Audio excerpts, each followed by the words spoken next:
నమస్తే BCN news కి స్వాగతం. నా పేరు నీలిమ. ముందుగా ముఖ్యాంశాలు. అమరావతి నిడమరలో బొల్లనేని మెడికల్ కాలేజీకి సీఎం చంద్రబాబు శంకుస్థాపన. 1,00,000 మందికి నైపుణ్య శిక్షణ అందించి గ్లోబల్ మెడికల్ హబ్ గా మార్చడమే లక్ష్యమని వెల్లడి. రాష్ట్రంలో కూటమి ప్రభుత్వం చేస్తున్న అభివృద్ధిని చూసి ఓర్వలేక విషం చిమ్ముతున్నారు.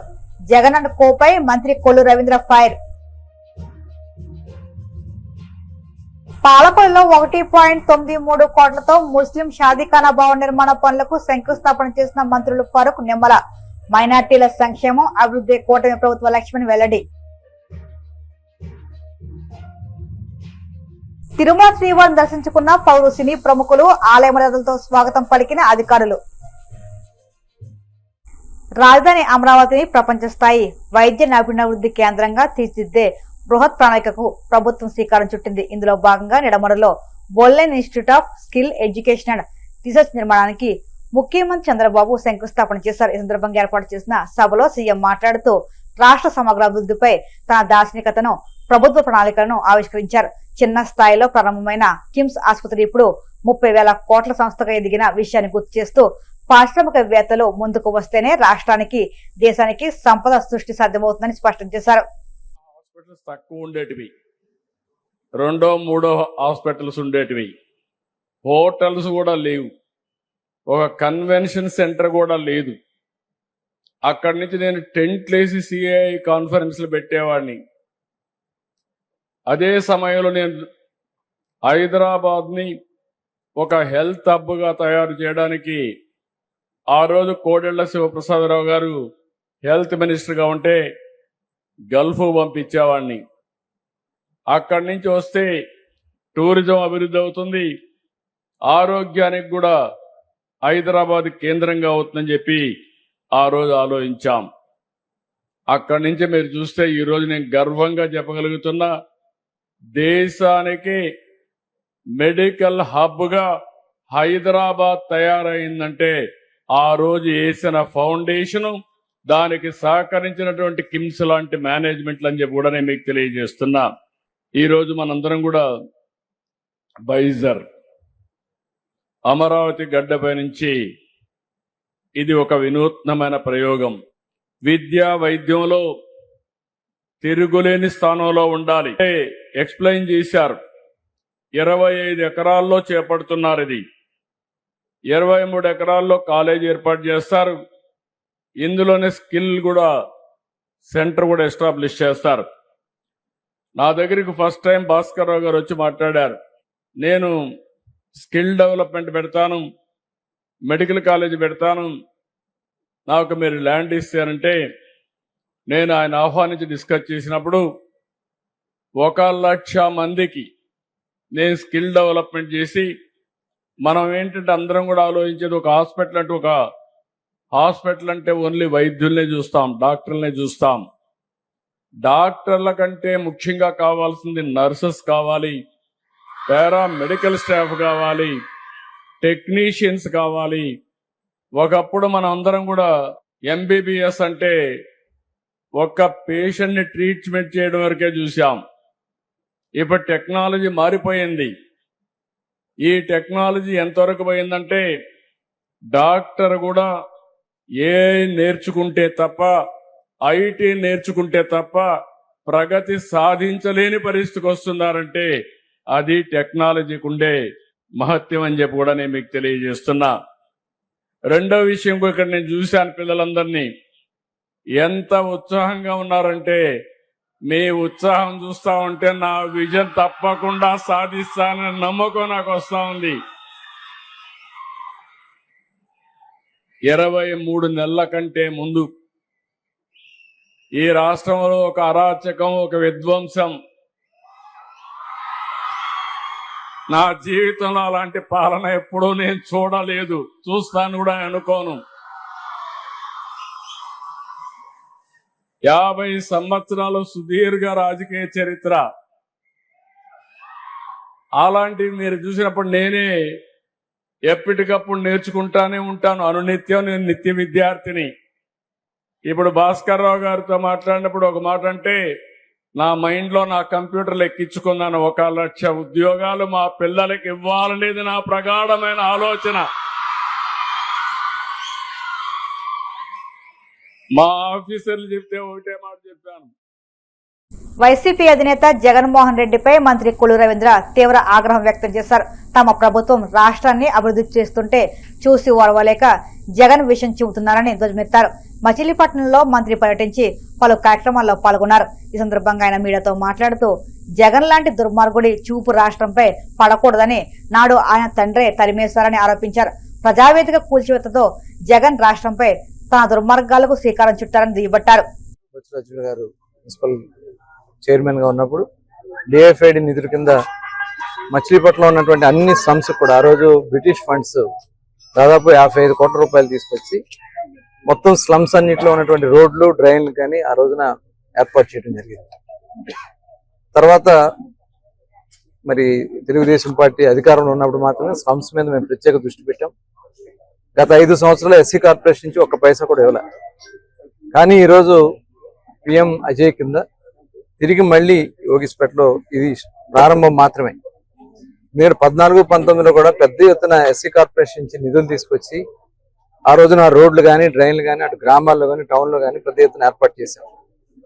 ఆ రోజు ఇవాళ సోకాల్ నాయకులు చెప్తా ఉన్నటువంటి వ్యక్తులు కావాలని విజిలెన్స్ కి పెట్టించడం, ఆ వచ్చిన నిధులను కూడా వెళ్ళిపోవడానికి వాళ్ళు చాలా తాపత్రయపడ్డారు. కనీసం వచ్చిన నిధులను కూడా ఖర్చు చేయకుండా చేయాలని ప్రయత్నం చేశారు. 5 ఏళ్ళు వాళ్ళు అసలు ఏమీ చేయలేదు ఎస్సీ సోదరు కోసం. ఇవాళ మళ్ళీ మేము ఈ కార్యక్రమం చేస్తాం. ఇదే కాదు, ఇవాళ చాలా పెద్ద ఎత్తున ఈరోజు డ్రైన్ గ్యాప్స్ ఫిల్అప్ చేయడం కోసం యాక్చువల్గా ఈరోజు మంత్రి గారు రావాలి, నారాయణ గారు కొన్ని చిన్న కారణాల వల్ల ఆయన రాలేకపోయారు. యాక్చువల్గా ఇవాళ 18 కోట్ల రూపాయలు దగ్గర ఈ గ్యాప్స్ అన్ని కూడా 13 కోట్ల రూపాయలు గ్యాప్స్ ఫిల్ చేయడానికి ముఖ్యమంత్రి గారు ఇచ్చారు. రాష్ట్రంలో మైనార్టీల సంక్షేమం అభివృద్ధి ధ్యేయంగా కూటమి ప్రభుత్వం పనిచేస్తుందని మంత్రి ఫరూక్ అన్నారు. పశ్చిమ గోదావరి జిల్లా పాలకొల్లు పట్టణంలోని 27వ వార్డులో 1.93 కోట్లతో ముస్లిం షాదీఖానా భవన నిర్మాణ అభివృద్ధి పనులకు శంకుస్థాపన చేసి శిలాఫలకం ఆవిష్కరించారు. అనంతరం మంత్రి నిమ్మల రామానాయుడు అధ్యక్షతన జరిగిన సభలో ఆయన మాట్లాడుతూ నియోజకవర్గ ప్రజలు చేసుకున్న అదృష్టం కొద్దీ నిమ్మలకు చంద్రబాబు మంత్రివర్గంలో స్థానం లభించిందన్నారు. మంత్రి నిమ్మల మాట్లాడుతూ రాష్ట్రంలో మైనార్టీల అభివృద్ధికి ప్రభుత్వం అధిక ప్రాధాన్యత ఇస్తుందని 26-27 ఆర్థిక సంవత్సరంలో 6,090 కోట్ల బడ్జెట్ నిధులు కేటాయించడమే ఇందుకు నిరసనమన్నారు. మళ్ళీ ఈరోజు నిమ్మల రామానాయుడు అంటే ఒక బ్రాండ్ విత్ ఆయన ఏ కార్యక్రమం చేస్తే ఒక వినూతంగా ఉంటుంది. రాష్ట్రంలో ఆయన శ్మశానంలో కూడా మంచాలు వేసుకుని పడుకున్నాడు, అది కూడా చూశాను నేను. ఆయన రామానాయుడు నాకు పరిచయం లేదు. 2017లో నంద్యాల నియోజకవర్గంలో భూమా నాగిరెడ్డి గారు శాసనసభ్యులుగా మృతి చెందినారు. చనిపోయినప్పుడంతా ఆయన టీంనంతా వేసుకొచ్చారు. ఇక్కడ కూర్చున్న వాళ్ళు చాలామంది ఉన్నారు, అందరికీ నమస్కారాలు తెలియజేస్తున్నారు. పేరున పరిచయాలు తక్కువనే కూడా అందరికి కూడా. అప్పుడు ఈ టీంని వేసుకొచ్చారు. టీంని వేసుకొచ్చినప్పుడు ఆయన ఒక సైకిల్ మూట అక్కడ తీసుకున్నాడు. అక్కడకు నంద్యాలలో బ్యాక్వర్డ్ ఏరియా ఏదైతే ఉన్నాయో బీసీలు ఎస్సీలు ఉండే కాడ ఆయనకి ఇచ్చాం. ఆయన ఉదయాన్నే 6 గంటలకే లేచిపోయి సైకిల్ మోటార్ తెప్పుకొని టీ హోటల్ దగ్గర కూర్చొని అక్కడ గెట్ టుగెదర్ అంటే ఒకరిని పరిచయం ఎవరు తెలియదు. వరకు కొత్తవాడు కాబట్టి ఆ ప్రాంతం కొత్త ప్రాంతం, రాయలసీమ ప్రాంతం. ఆ ప్రాంతంలో టీ హోటల్ కాడిని ఇలా ఒక్కొక్కరి తల ఒక మూలకు పంపించి అక్కడ ప్రజా అభిప్రాయ సేకరణ చేశారు. సేకరణ చేసి ప్రతి అందరూ కూడా ఆయన గురించి మాట్లాడేవారు. రామానాయుడు గారు అంటే ఆయన ఉదయం 5 గంటలకు 6 గంటలకు వచ్చి అన్ని సందులు గొంతులు అన్నీ తిరిగి అక్కడ మహిళలతో వాళ్ళతో రియాక్ట్ అయ్యి అందరితో మాట్లాడి సంక్షేమ అభివృద్ధి కార్యక్రమాలు ఏమున్నాయి, పార్టీ పరంగా ఏ రకంగా ఉన్నారు, ఏ ప్రజలు ఏ రకంగా ఏ మూడ్లో ఉన్నారు అనే విషయాల గురించి ఇప్పుడు తెలుసుకొని పార్టీకి ఇప్పటికప్పుడు తెలియజేసేవాడు రామానాయుడు గారు. అంతవరకు పరిచయం లేదు. తర్వాత అందరూ కూడా పరిచయం చేసి అక్కడ మీటింగ్లు సమావేశాలు ఏర్పాటు చేశారు. చాలా పెద్ద ఎత్తున తెలుగుపేటలో బహుశా మన ఇప్పటికీ మర్చిపోయారు ఆయన. ఇప్పటికీ ఫోన్లు వస్తూ ఉంటాయి బహుశా నాకు తెలిసినంత వరకు. ఇక్కడ చాలా అంత బ్రహ్మాండంగా పనిచేసినాడు కాబట్టి నాకు ఆ రోజు నేను కూడా సీఎం గారి ముందు అప్రూవ్ చేసినారు. ఇక మేము నోనికి లేదు. ఆ ఏదైనా ఫండ్స్ ఆయన బాధ ఏమంటే ఆ ఫండ్స్ ఏమైనా వస్తే నేను సగం తీసుకుంటానేమో బాధపడినాడు నేను. కాబట్టి సీఎం గారు డైరెక్ట్గా అప్రూవల్ ఇచ్చినారు కాబట్టి నేనేం చేయలేకపోయారా. 192 లక్షల రూపాయలు మేము శాంక్షన్ చేశాం. ఈ షాదీ మందిర్ కట్టాలని చెప్పి ఒక నిర్ణయం చేసినారు. దీనికి ఏం పేరు పెట్టాలనేది మీరు ఆలోచన చేసుకోండి. నేను స్వయంగా నంద్యాల మొట్టమొదటి షాదీఖానా కట్టా. చంద్రబాబు నాయుడు గారు ఆయనకు ఆ చాలా ఉన్నతమైన పదవి, అది చిన్న పదవి కాదు. మీరు అనుకుంటున్నారు రెవెన్యూ కాదు, ఫైనాన్స్ కాదు, అన్నిటికంటే పెద్ద పదవి ఇదే. ఇది రైతులకు సంబంధించింది, ప్రజలకు సంబంధించింది. ఆయన దగ్గర కొన్ని కోట్ల రూపాయలు ఉంటాయి. దానివల్ల ఈరోజు వచ్చే ఆయన కానీ శాంక్షన్ చేసుకోవచ్చు.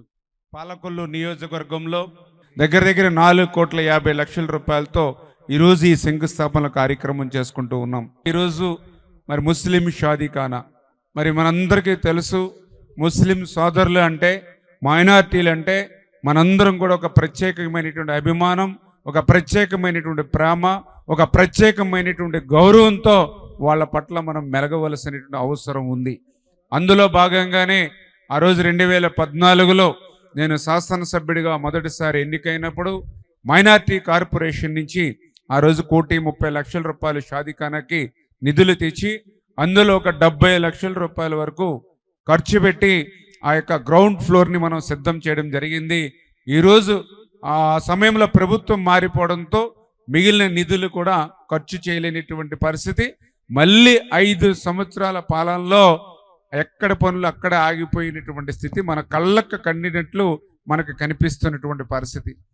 అందుచేత మళ్ళీ మీ అందరి ఆశీర్వాదంతో ఈరోజు కూటమి ప్రభుత్వం అధికారంలోకి వచ్చిన తర్వాత మన పాలకొల్లు ముస్లిం షాదీఖానాకి 1,93,00,000 రూపాయలు నిధులు తెచ్చి మరి టెండర్లు కూడా పిలవడం జరిగింది.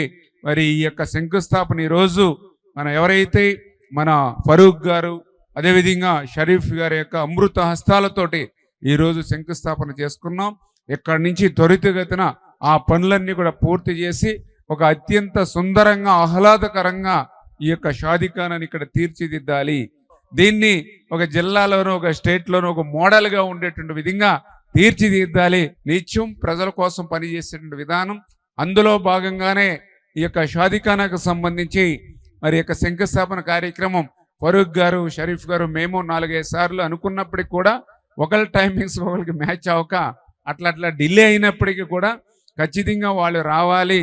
వాళ్ళు చేతుల మీదుగా చేస్తే రేపు భవిష్యత్తులో ఇంకా ఏదైనా బ్యాలెన్స్ ఉన్నా మళ్ళీ వాళ్ళ చేతుల మీదే మనం పూర్తి చేసేటువంటి అవకాశం ఉంటుంది అనేటువంటి ఆలోచనతో వాళ్ళ సమయం ఇచ్చేంత వరకు వేచి ఉండి ఈరోజు వాళ్ళ సమయాన్ని తీసుకుని ఈరోజు ఇక్కడ శంకుస్థాపన చేసుకున్నాం అనేటువంటి విషయాన్ని కూడా ఈ సందర్భంగా తెలియజేసుకుంటూ ఉన్నా.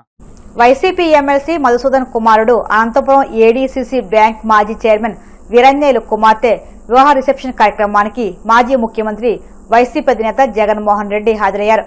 పామిడిలోని వీరన్నేలు నివాసంలో జరిగిన ఈ కార్యక్రమంలో నూతన వధూవరులు లిఖిత, చైతన్య మిత్రులను కలిసి వివాహ శుభాకాంక్షలు తెలియజేశారు.